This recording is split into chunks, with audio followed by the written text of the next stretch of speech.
Okay, the next thing we're going to look at is focus on the wheel field and the war machine. So focus is everything that you're doing consciously. So it's all about seeing what's out there, where the threats are, where your teammates are. You have information that's continuously coming to yourself through your eyes, your ears, and other senses. And you are assessing that information.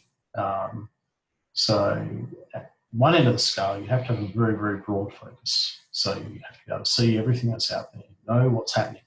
At the other end of the scale, you have to be able to focus on a particular target when you're shooting that target. So we have two extreme ends of the scale that are mutually exclusive. And by training yourself, you'll be better able to switch from a broadband to a narrowband focus. Part of the importance of training is that you learn how to shoot quickly, instinctively. So if you need to stand still for seconds at a time while taking very, very careful aim, then it's going to have an impact on all those other things that you do on the warfield. And one of the key ones of which is that if you have to stand still for 4 seconds to take a shot, then there's a good chance that someone else is going to be lining you up for a shot when you're doing so. An important source of information on that warfield is your teammates. So listening, always listening to what's happening, see the flow of the battle is really, really important. Now, there is a particular part of me that takes over on the warfield. I call it the war machine.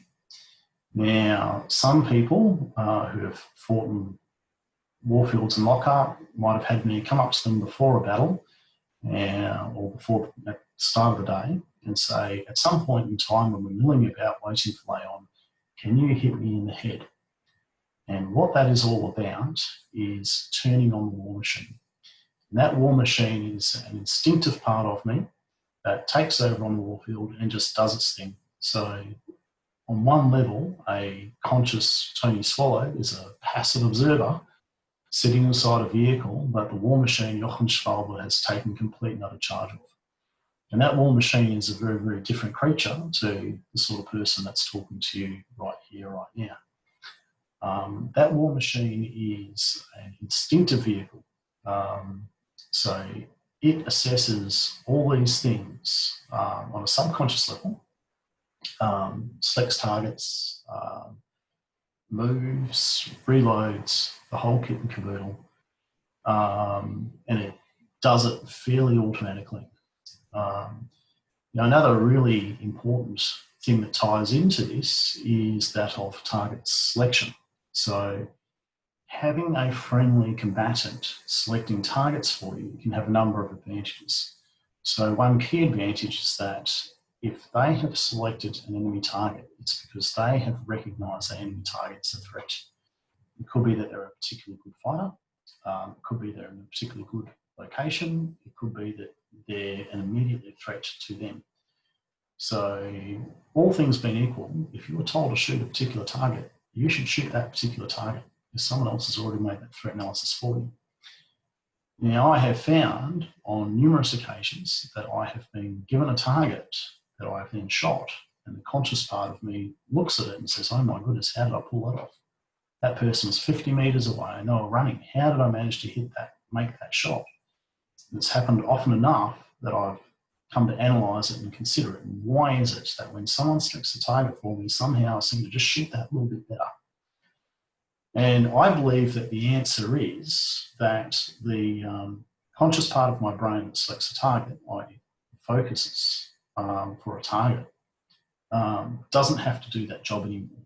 So that whole split second, quarter second, whatever it is, where my brain is saying, what should I shoot next, doesn't have to do that. And instead it can focus more fully on their job of actually hitting the target. So it converts a split second of focus from target selection to target elimination, and therefore I get a slightly better shot. Now this works for me. This is my war machine. It's a monster. I can't control it. It does its thing. What works for you is going to be what works for you. But if you find that the instinctive part of you takes over and is doing a better job, then I would suggest you just simply let it do so. Thank you.